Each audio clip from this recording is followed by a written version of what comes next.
દુનિયામાં કોઈ પણ વસ્તુ નકામી નથી, તેનો ઉપયોગ જાણો.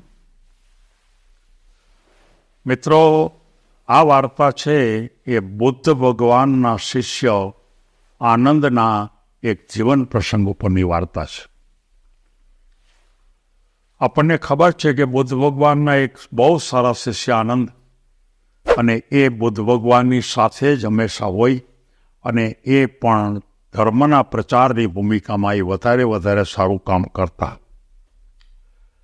કોઈ એક વખત એક રાજ્યની અંદર બુદ્ધ ભગવાન અને એના બધા શિષ્યો, ઘણા બધા એ ગ્રુપ જાય છે, અને ત્યાં એ જે બધા શિષ્યો છે ત્યાં રહે છે થોડા વખત પછી. અને બરોબર એક વખત એ બધા રહેતા હતા ત્યારે એ આનંદ છે એ રાજમહેલમાં જાય છે.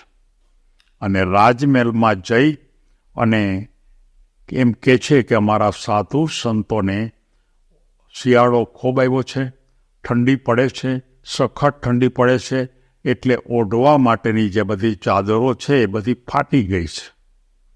તો થોડી ચાદરો જો રાજ્ય તરફથી મળે તો અમારે આ બધા સંતોને અમે આપી શકીએ. ત્યારે એ વખતે રાજા નહોતા, રાણી હતા. રાણીને એમ થયું કે ખરેખર સાધુ સંતોને જરૂર પડે અને એ લોકો બહાર રહેતા હોય અને એને ઓઢવા માટે ચાદર પણ સારી ન હોય તો ચાલે નહીં. એટલે એણે એમ કીધું કે તમારે કેટલીક ચાદર જોઈએ છે કે. ત્યારે આનંદે એમ કીધું કે એને માટે કોઈ નહીં, તમે જેટલી આપી શકો એટલી અમે બધા સંતોને આપી દેશું બધાને, અમારે તો રાખવાની ન હોય. ત્યારે એ જે રાણી હતા એને કુલ ટોટલ લગભગ 300 જેટલી ચાદરો આપી.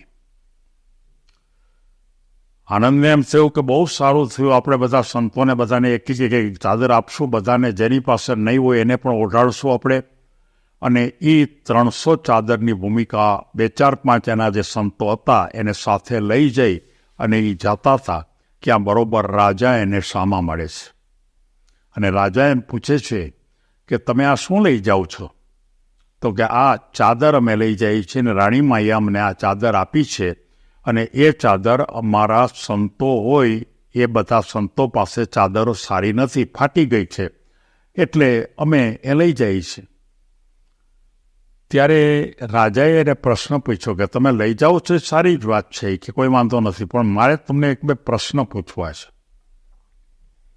તો કે આ ચાદર તમે તમારા સંતોને આપશો, ઓઢવા માટે આપશો ને? તો કે તો કે એ જે ચાદર અત્યારે જે ઓઢતા હશે, જે તમે એમ કહેજો ફાટી ગઈ બધી, એનું તમે શું કરશો? એટલે તરત જ આનંદે એમ કીધું કે એ બધી જે ચાદર છે એમાંથી સારા પટ્ટા જમવાના બનાવી અને અમે માનો કે એ રાખશું, અને એ પણ અમે સાધુ સંતોને આપી દેશું, અમે પાછા નહીં કહીએ. ત્યારે ફરીવાર રાજાએ પૂછ્યું કે કદાચ એ જે પટ્ટાઓ છે એ પટ્ટાઓ જ્યારે ફાટી જશે, એ ખરાબ થઈ જશે, કારણ કે તમે આપ્યા એટલે બીજા જે પટ્ટા હશે એ ખરાબ તો ત્યાં હશે ને? તો કે આ છે નહીં કે. તો કે એનું શું કરશો?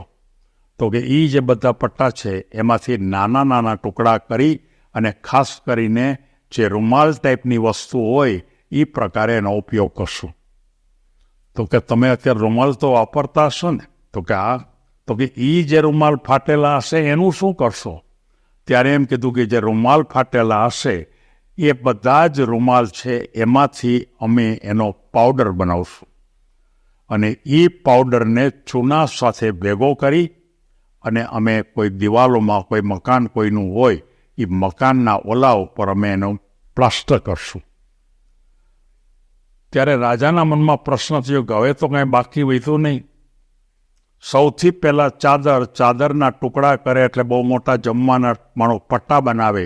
એ પટ્ટા બનાવ્યા પછી નાના માનો કે એની બેસવા માટેના પેલા ચોરસા બનાવે, ત્યાર પછી એના રૂમાલ બનાવે. આમ કરતાં છેલ્લે બધાયનો પાવડર બની ગયો. હવે પાવડર તો પડી ગયો એમાં, હવે એક વસ્તુ તો રહી નહીં, એટલે કે ખરેખર એ બધાને મૂકી દીધા. જોકે હજી પણ એમ પૂછી શકે ખરું કે તમે જે પ્લાસ્ટર કરશો એ પ્લાસ્ટર તૂટી જશે તો તમે એ જે પ્લાસ્ટરના ટુકડા હશે એનો શું કરશો? પણ પછી રાજાના મનમાં પ્રશ્ન થયો કે જો આટલો બધો ઉપયોગ થતો હોય તો આ જે ચાદર લઈ જાય છે એ ચાદર લઈ જાય એમાં કંઈ ખોટું નથી. અને રાજા બધાને કહે છે કે આ દુનિયામાં એક પણ વસ્તુ નકામી નથી. ગમે તેટલી ખરાબ થઈ ગઈ હોય, ગમે તેટલી નકામી થઈ ગઈ હોય, ગમે તેટલી વસ્તુ એવી હોય કે આપણને આપણા કપડાં છે આપણે ફાટી ગયા છે તો એ કપડાનો પણ આપણે બીજો ઉપયોગ કરી શકાય. આપણા ઘરની અંદર કોઈ વસ્તુ તૂટી ગઈ, ફાટી ગઈ તો એનો પણ બીજો ઉપયોગ કરી શકાય.